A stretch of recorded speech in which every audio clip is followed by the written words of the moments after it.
Ang pag-aralan po natin it is a series, it is a sermon series na talakayin ko po for 4 weeks. Sana makumpleto po natin yung 4 weeks na yun para makuha po natin yung mensahe po nito. Sapagkat kung ngayon meron ka, tapos kung Sunday wala, kulang yung pag-aaral po natin ito. So, masahin nga po natin ang ating tema sa umagang ito. So, never again forget your past and move forward. Sabihin, sa buhay po natin, that we, the past, to 2020, okay, sabihin na lang po natin, year 2020, hindi ko man po kayo pangalanan, pero marami po sa atin ang hindi po naging faithful kay Lord, year 2020. Right? Hindi kayo naging faithful sa oras, no, kaya marami tayong late nun eh. No? And Pastor, nakompleto naman namin buong taon ng 2020, no? We are late. Okay. Hindi kayo naging faithful sa mga treasures ninyo? No. The year 2020, kung ano lang po yung mga pinagpadalhan natin, mga pinagdagyan ng ating mga pera, no, karamihan napunta po sa Inodoro. Hindi po natin na-enjoy, o sabi natin na hindi mo gano'n na-enjoy kasi nga naging nawaldas po tayo. And ano mga treasure na binigay sa atin ng Panginoon, hindi tayo naging faithful sa mga bagay na yan. Relationship, marami sa mga kapatid natin ang hindi rin naging faithful sa kanilang mga relationship, no, sa kanilang mga asawa, sa mga kasintahan, sa ating Panginoon.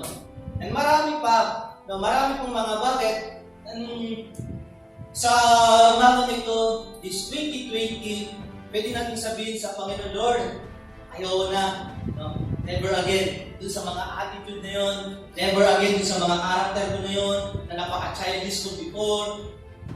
2020, tinahak ninyo yung mga landas ninyo, no? Gumawa kayo ng inyong mga sariling decision hanggang sa napabayaan natin ang ating paglilingkod sa Panginoon. 2020, mga deacons leaders, 2020, naging tamad kayo sa pag-attend ng mga prayer meeting, right? Amen. Sila, no? Gusto ka na yung sermon? Yes, sermon. 2020, naging tamad po ang karamihan sa pag-attend ng prayer meeting. This 2021, babaguhin po natin yun. Never again, hindi na tayo magiging tamad. This 2021. Amin po ba? Sabi ko sa amin, never again ang maging late. Dami pa rin na late. 7:30 na tayo nag-start kami. So, next Sunday, pilitin po natin. No, i-perfect po natin yung oras po natin sa ating Panginoon. Imagine, nakakaya naman si Lord po yung pinaghihintay natin dito. Right? No? Si Lord po yung pinaghihintay natin. Nakakaya naman sa ating Panginoon. Never again forget your past and move forward. Open your Bible to the book of Genesis, chapter 19, verse 15 to 17. Actually, these verses, ito rin po yung sinare ko last Wednesday sa mga ilan na umattend sa prayer meeting.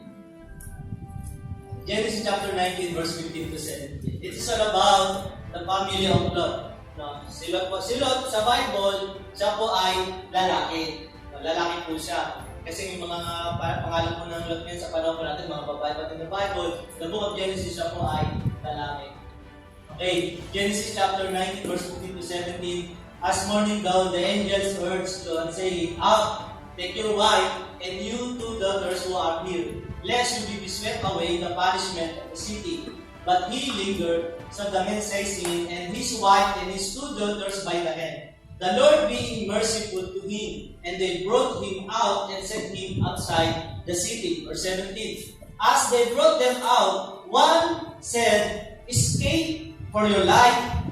Do not look back or stop anywhere in the valley. Escape to the hills, lest you be swept away. Sabi ng angel of the Lord, no, kanila Lot at that time, okay, iwanan nyo na yun, talikuran nyo na yung Sodom at Gomorrah. Kasi galing po sila sa Sodom, ang ating Panginoon, napakabuti sa buhay po ni Abraham. And Sodom at Gomorrah, napakatindi po ng kasalanan po na yan. Napakatindi na po ng kasalanan na yan. Hindi na po na talaga ino-honor si God, o hindi na po talaga sila natatakot sa ating Panginoon. Kaya nga po, dumating po si Abraham doon para makita kung ano yung nangyayari doon at para iligtas na rin ang kanyang pamangkin. Ito po At nakita po niya, napakasama nga ng mga tao. And then, ganun pa man, Abraham prayed to God not to punish the people. Hindi niya pinagpilihan, parusahan niyo yung mga tao nito. No. We are unlike, no, people are unlike to Abraham. Ang mga tao ngayon, no, pag nagkasala, isa pinapanalangin kayo yung mga tao, no, sana masunog yung bahay mo, sana ganito ka, sana maghirap ka. No. Brutally, nagsasabi talaga sila ng mga salitang halos makamatay na doon sa mga tao. But you know, Abraham, hindi po siya katulad doon. Nagkaroon po siya ng plea sa ating Panginoon. Ang sabi niya, Lord, what if meron pong 50 na mananatili sa iyo, 50 na maniniwala sa iyo, may takot sa iyo, sisirain niyo po ba, gugunawin niyo po ba rin ang Sodom at Gomorrah? Ang sabi ng Panginoon, okay Abraham, because of that 50, no, I consider it, hindi ko na siya sisirain. Hindi ko na siya wawasakin. But binilang ni Abraham, wala sa 50 na tao ang naniniwala sa Diyos. Then, he plead again to the Lord, and sabi niya, Lord, what if meron 30? Nasasampalataya sa iyo dyan. Wawasakin mo po ba rin ang Gomorrah at Sodoma? Then sabi ng ating Panginoon, okay Abraham, because of that 30, hindi ko nasisirain yung Sodom at Gomorrah. So, binilang ko ni Abraham, wala pa rin 30. And he plead again to the Lord. And sabi niya, Lord, what if meron 20? Kaya lang, sabi ni Lord, sige, kung alang-alang sa 20, hindi ko nasisirain yan. Pero wala pa rin 20. And last, he appealed to the Lord, Lord, what if meron pong 10? Sisirain niyo pa rin po ba yung Gomorrah at Sodoma? Sabi ng Panginoon kay Abraham, because of that 10, hindi ko nasisirain yung Gomorrah at Sodoma. Kaya lang nangyari, wala pa rin po sila sa 10. Wala pa rin po sa 10. Dalawang anak ni Lot, sila mag-asawa. So, sabi ng Panginoon, malis na kayo dyan sapagkat panahon na para sirain yung Gomorrah at Sodoma. Ang pagkakamali dito, ang pagkakamali ng asawa ni Lot, no? Ang sabi kasi ng Panginoon do not look back, huwag na kayong titingin. Ang nangyari, nung umaalis na po sila, tumatakas na sila sa Sodom, umuulan na po ng asukre, umuulan na ng apoy doon sa Sodoma at Gomorrah, lumingin po itong babae. Ang nangyari, naging alipin po siya as hindi na po siya nakaalis ko. Hanggang doon na po siya. So makita po natin, never again, sapagkat katulad po tayo ng babae, ng asawa ni Lot, na matigas sa ulo. Nasabi ng Panginoon, umalis ka na dyan, pero minsan tayo, gusto pa rin po natin nananatili sa lugar na kinalalagyan po natin. Sabi ni Lord, umalis ka na dyan.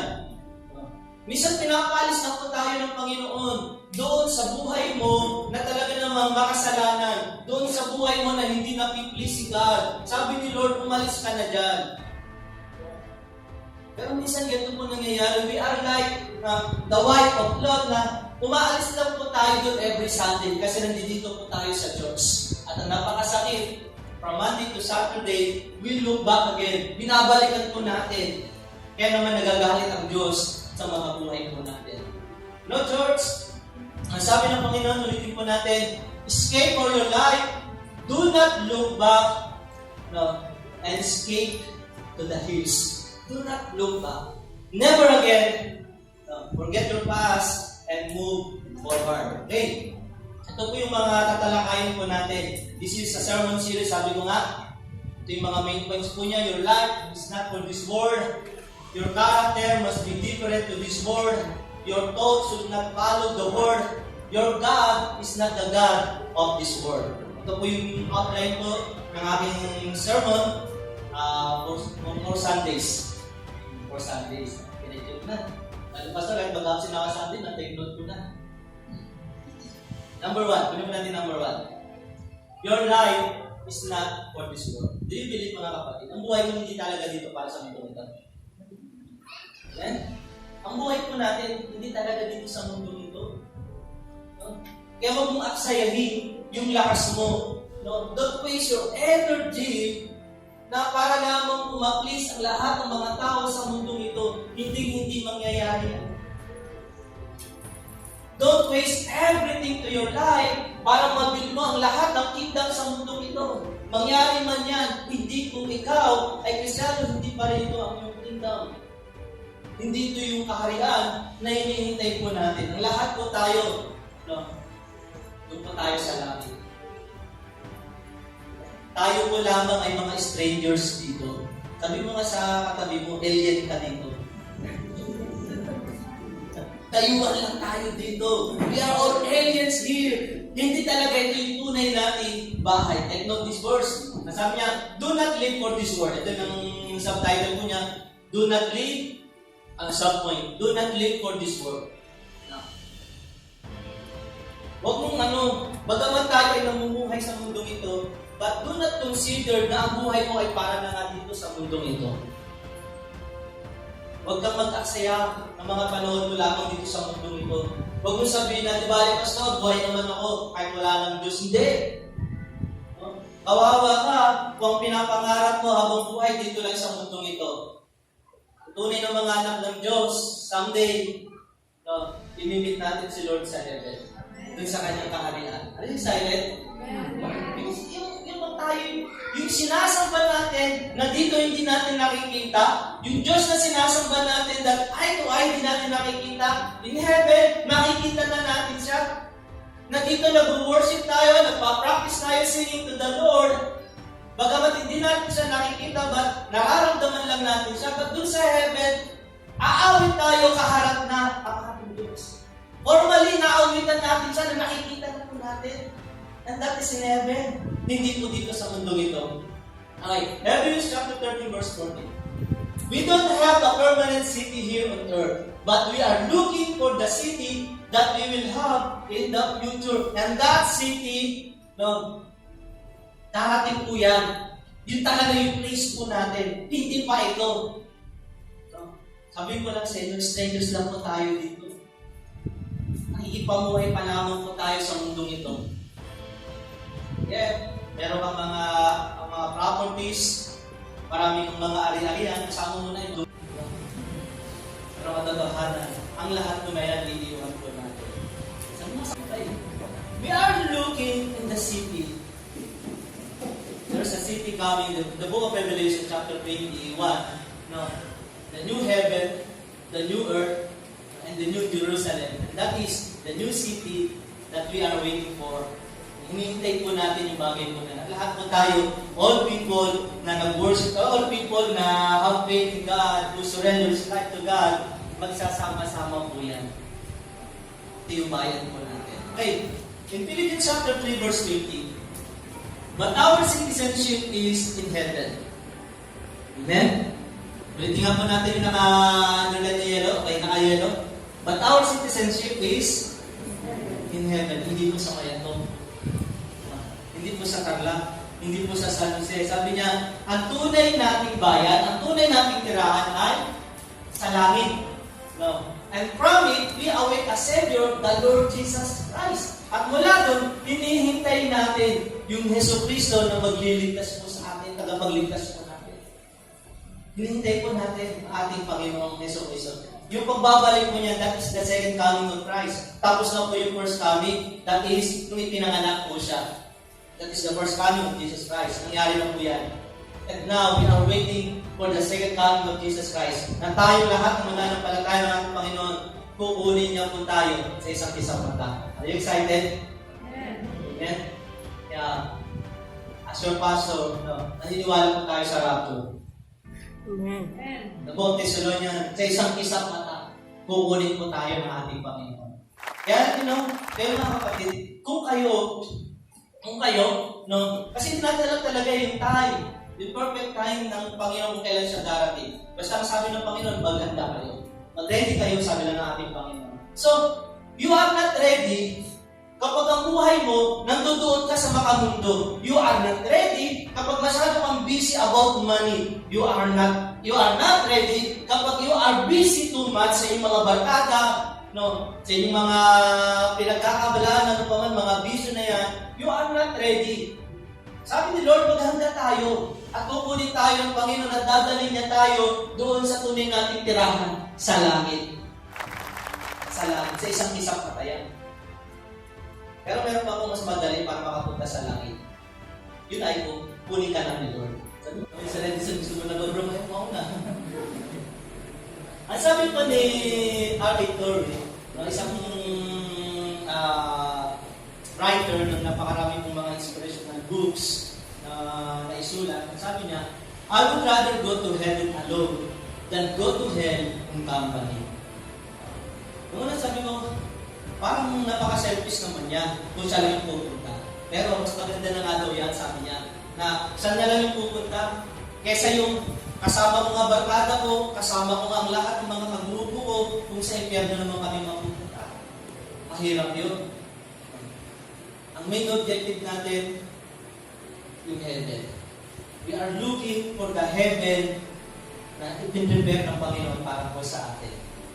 Kaya ako din sa isang awitin, I got the mansion just over the hilltop. Alam niyo po ba yung kanta nila? Magtitira po tayo doon sa langit. At ang doon yung mansion po natin. Praying na yung mansion mo kumpleto na. Hello? Baka pagdating mo doon, blueprint pa lang. Mahirap yun. Dapat kumpleto na mo yung mansion natin. So, nasabi niya, I would rather go to heaven alone. Okay lang, na mapunta na ako mag-isa kaysa naman mahila nila ako papunta sa impyerno. Kasi alam niya, ng mga barkada ko minsan, mga maling barkada, sabi ko, hindi naman lahat ng barkada. May mga maling barkada kasi, hinihila ka palayo sa ating Diyos. Church, listen to this. Ang tunay na barkada, ang tunay na kaibigan, hihilayan ka niyang palapit sa Diyos. Hindi ka niya hihilahin paalis sa Diyos. Sa mga dito, sa mga mayroong mga ministry dito, sa mga musicians, sa mga song leader, tambourine dancers, okay, listen to this. Kung may mga kaibigan kayo, na in-influensyahan kayo, para isang tabi yung mga ministry nyo, kalimutan nyo na yung mga ministry nyo, hindi siya tunay na kaibigan. Ang tunay na kaibigan, kailangan, sasabihin niya sa'yo, tulungan mo naman ako, tulungan naman din ako sa ministry, disciple mo naman din ako. Yun yung tunay na kaibigan. Handa rin matuto, gaya ng ikaw na natututo sa Diyos. Kaya tayo, pag ganun yung attitude po natin, marami tayong pupunta sa langit. Anong gusto niyo? Marami pupunta sa impyerno, marami pupunta sa langit. Sa langit po tayo. I remember nung mga bago-bago po akong pastor, every time na nag-preach po ako sa mga crusade, na nag-evangelize po ako, lagi kong tanong sino gusto pumunta sa langit?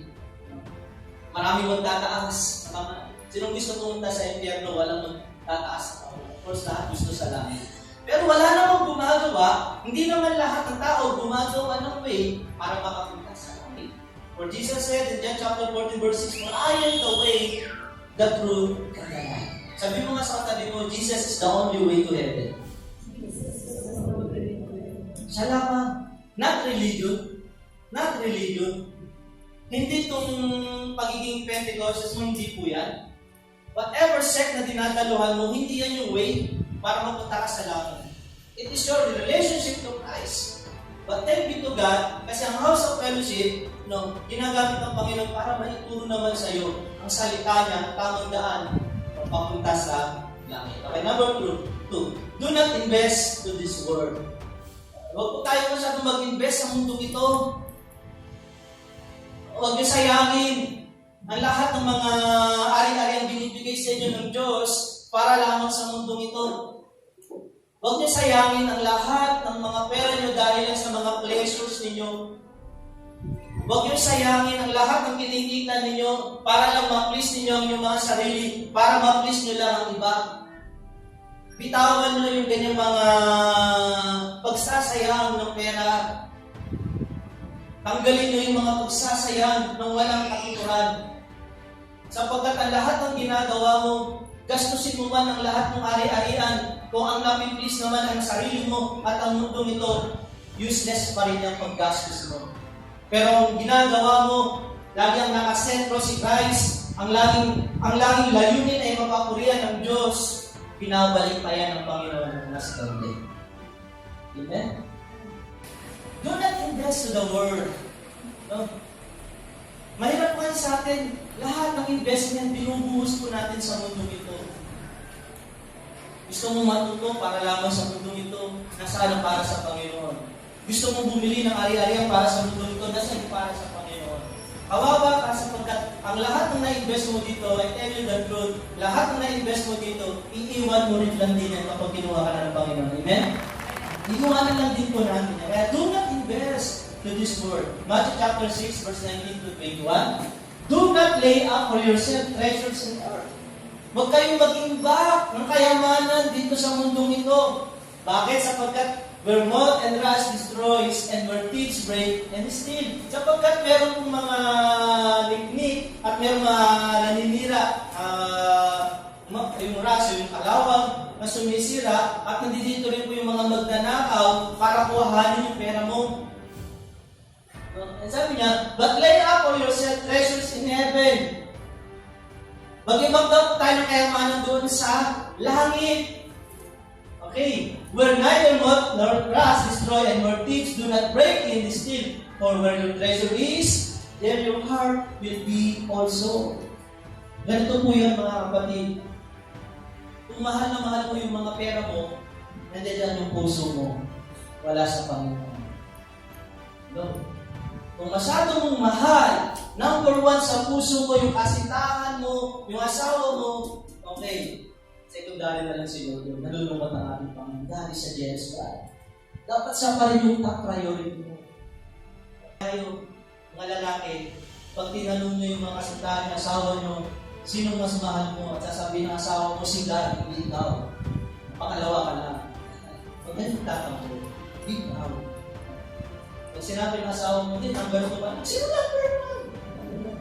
Tanongin mo muna. Mahalaga na tayo ay para sa Panginoon. Kapatid, no? Napakahirap po kasi, ito po yung katotohanan sa buhay po natin. Marami ka nang in-invest sa mundo nito. But sometimes, your investment, wala si Lord dun eh. Wala si Lord. And si God, inahanap niya yung time naman maging faithful ka sa Kanya. Your time, na yung oras mo na binibigay sa Panginoon, that is your investment. Yung sinishare mo yung salita ng Panginoon sa mga kapwa mo, that is your investment sa ating Panginoon, hinahanap niya sa iyo.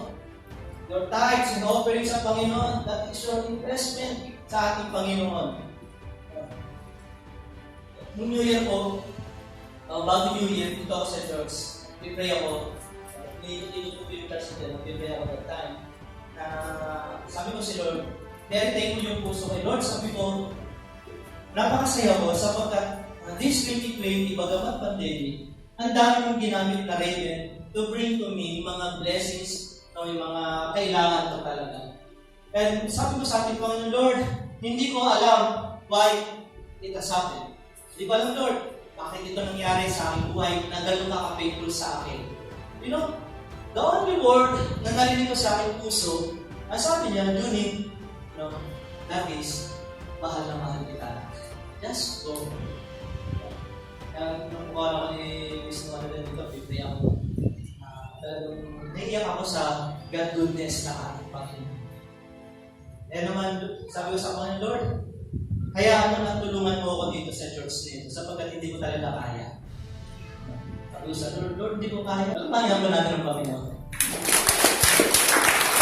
Church, mag-invest to the Lord.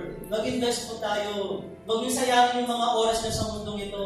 Kung may mga time ka, marami kang time sa mundong ito, okay, magdagdag ka ng time sa Panginoon. Kung dati Sunday ka lang natin, dagdagan mo yung time mo, matin ka ng mga weekly services po natin dito.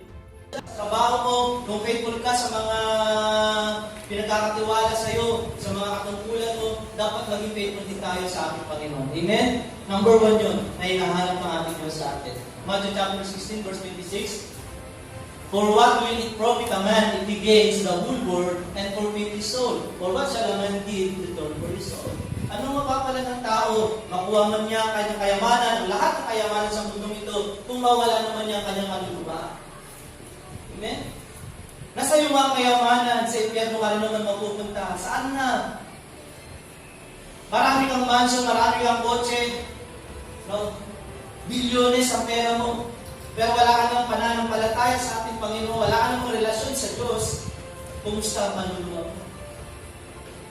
So dapat lagi natin unahin ang ating Panginoon. Mag-invest tayo kay Lord. Matuto tayo magbigay sa Panginoon. Matuto tayo tumulong sa church. Matuto tayo gumanap sa mga ministry na meron tayo. That's your investment. Hindi yung kakatosan ka pa ng leader nyo. Sige na, hindi ganun. At magkaroon po tayo ng voluntarism. Kaya magkaroon po tayo ng open heart sa paggawa, no, para sa ating Panginoon. And everything you do, lagi mong isipin na, Lord, ginagawa ko ito para sa inyo. Para sa iyong pangalan, para iyong kapulihan. Huwag kang gagawa to please only yourself. Huwag kang gagawa para maging lamang ng mga applause. Para dalihan na yung applause na yun. Lagi mong ibigay yung kalwalatian sa ating Panginoon. Purihin po ang ating Panginoon. Last week, in 28 Sunday, may dumating po sa akin dito sa kapatid. Aba, huli ako nakatanggap Christmas card. Christmas card po siya. Binasa ko, sabi niya, Pastor Jude, natutuwa ako, nakilala kita. Sabi ko, hindi po siya babae. Lalaki siya. Natutuwa ako, nakilala kita. The first time I met you, sabi niya po doon, tumatak sa isipan ko yung vision na nakita mo sa akin. Hanggang ngayon, yung lagi yung iniisip ko.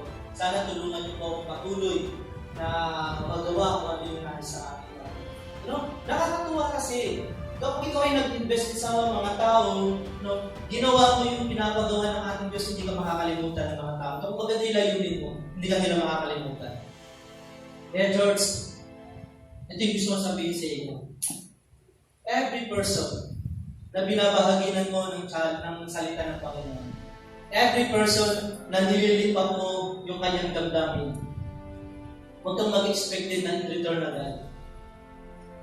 Dahil yung mga salita mo kanya, inyong binitawan sa kanila habang sila'y nabubuhay, nakatanim yun sa kanilang mga puso.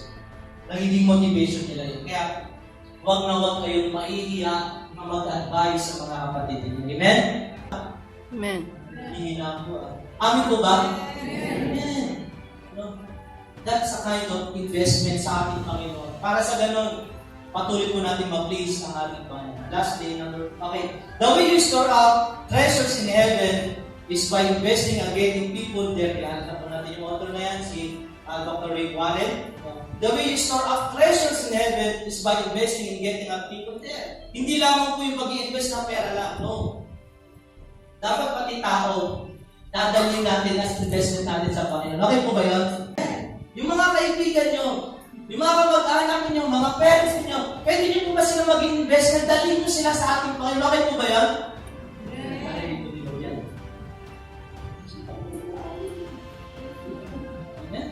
Narinig po ni Lord that yung gusto niya sa atin, that our investment is people, dadalhin natin sa Panginoon. And you know, yung mga invest natin, yung mga offering natin sa ating Panginoon, I remember yung isang pastor na nagsabi sa akin, nung nag-challenge siya, hindi pala sa akin sa church yun, narinig ko, sabi niya, para sa akin na rin, na-motivate ako doon. Every time na magbibigay ka ng offering mo sa Panginoon, ang lagi mo sasabihin, I will see you in heaven. Nung una, di ba, makikita ba natin, pero wala nang pera doon, no?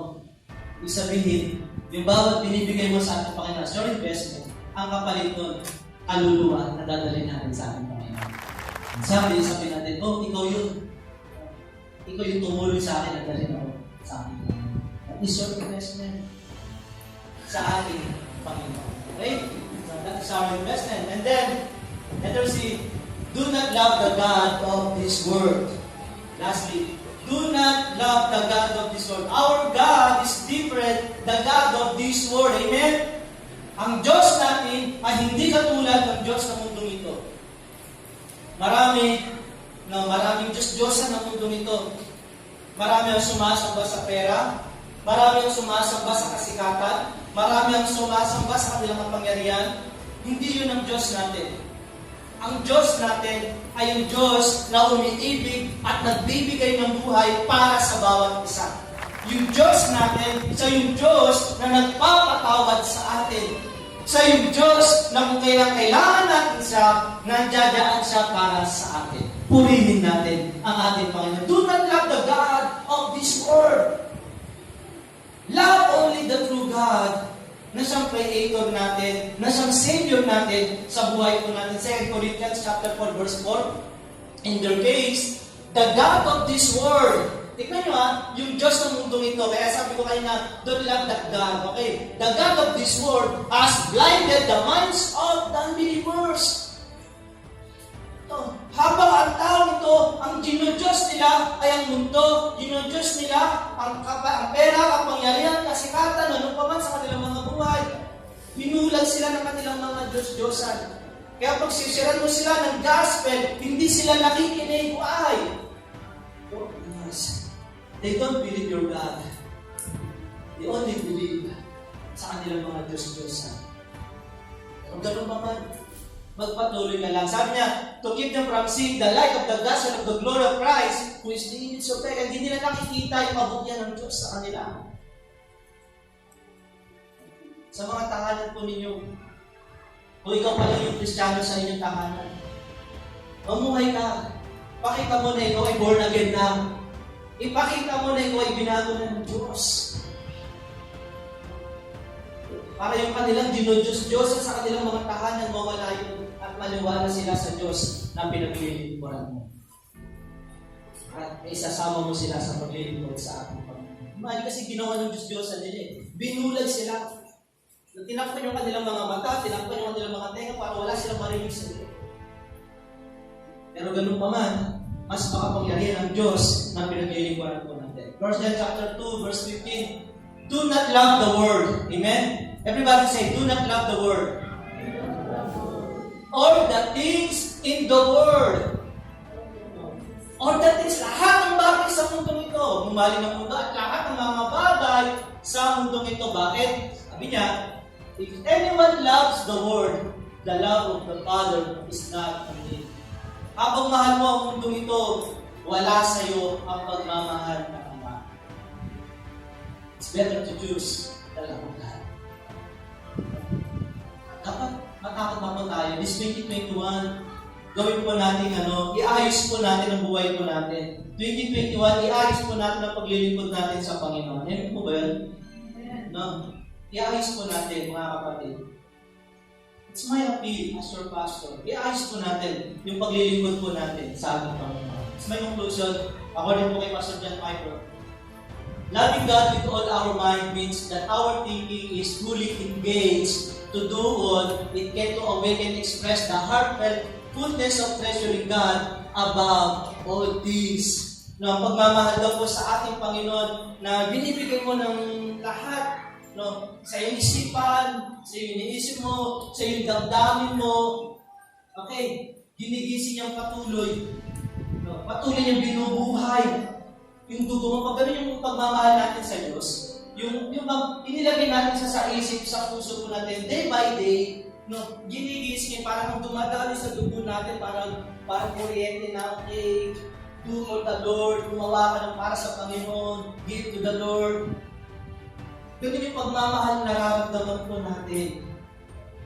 Ganun yung expression niya. Na-express natin lagi yung pagmamahal ng ating Diyos. Pero kapag ikaw, nagmahal ka lang sa Diyos na sabihin mo, okay, mahal mo ba si Lord? Yes. Kasi mahal ko lang siya. Mahal ko siya. Pero hindi mo talaga siya nilagay sa isipan mo, hindi mo talaga siya nilagay sa puso mo. Ang nangyayari po niyan, yung pagmamahal na yun, hanggang doon lang po yan sa salita.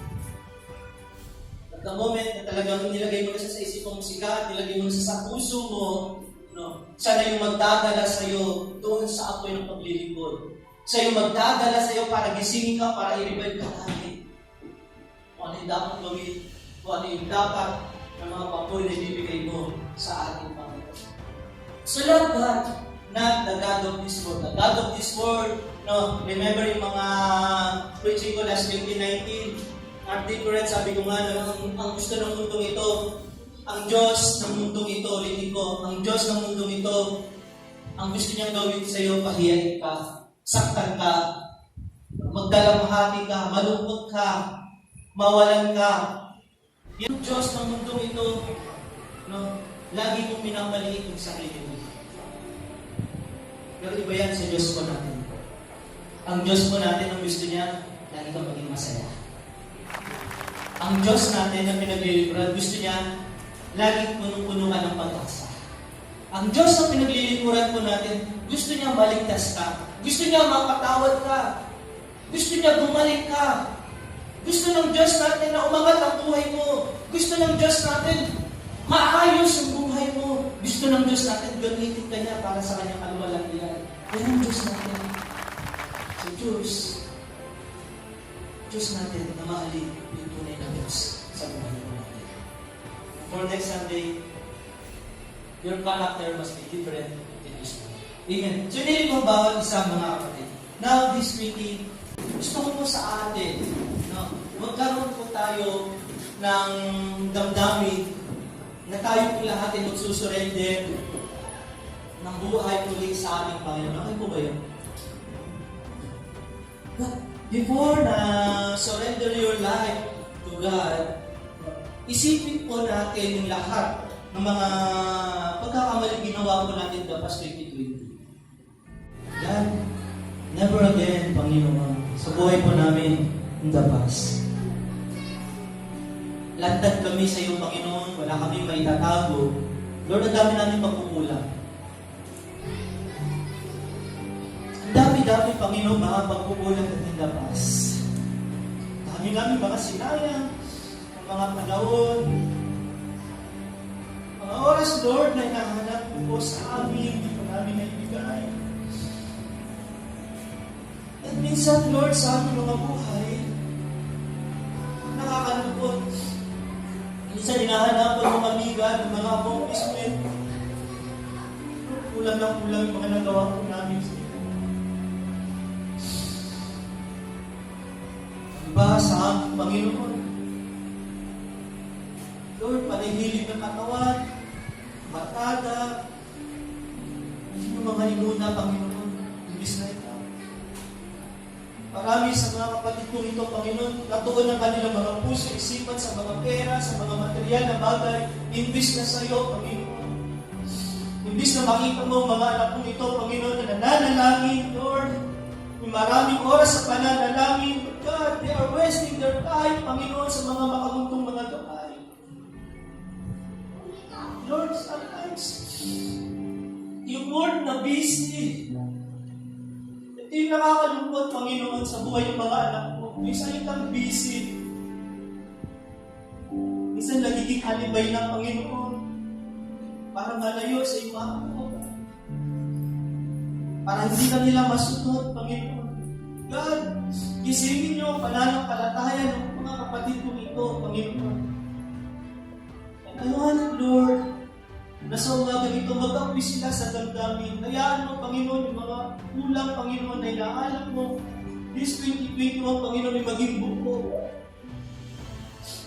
May mga kapatid na naghihintay, may mga tao na naghihintay sa amin na dalhin, Lord. Hindi namin sila nadala. Dahil, Lord, ibang pinagkabalahan ng bawat isa. May mga tao na naghihintay ng tulong, hindi nakatulong ang bawat isa. Dahil, Lord, maraming pinagkakabalahan ng bawat isa. God, this 2021, hayaan niyo na makapag-mission ng bawat isa. Makapaghatid, Lord, ang lubusang papuri sa iyo. Iayos mo, Lord, ang mga puso. Iayos mo, Lord, ang mga damdamin. Iayos mo, Lord, ang buhay ng bawat isa. At gawing karapat-dapat kami sa iyo, Panginoon. Lord, never again. Hayaan mo, Panginoon, this 2021, natuto na po kami sa buhay po namin in the past year. Hayaan mo, Panginoon, na mamulat kami sa katotohanan na ito yung nais mo sa amin. Hayaan mo, Lord, na mamulat ang aming mga puso na ikaw yung hinahanap-hanap po namin dapat, Panginoon, sa mga Lord, salamat. Pagpalayo mo, mga kapatid kong ito. Lumago sila sa iyong pananampalataya. Lumago sila, Panginoon, sa mga salita mo. Lumago sila sa pananalangin, Panginoon. Lumago sila sa mga ministry na meron sila. Lumago sila, Panginoon, sa mga kakayahan na pinagkakatiwala mo po sa kanila, Panginoon. God, pagpalayo mo ang mga anak mong ito. Bless mo ang mga salita mo, Diyos. Salamat, Lord. Ang mga deacons at mga leaders, God, gisingin ang kanilang pananampalataya. Bigyan sila ng damdamin na nag-uumawa, Panginoon, na mapaglingkuran ka lagi nila, Panginoon, na unahin ka lagi nila, Panginoon. Hindi sa bawat isa sa mga kapatid ko, Panginoon. Lord, salamat. Mag-ari ang patuloy sa buhay ko namin. At ikaw, Lord, ang patuloy na mapapuli. Salamat, Lord. Salamat sa iyong mga salita. Mag-ari ang patuloy sa aming mga buhay. Sa pangalan ng Panginoon Jesus. Amen.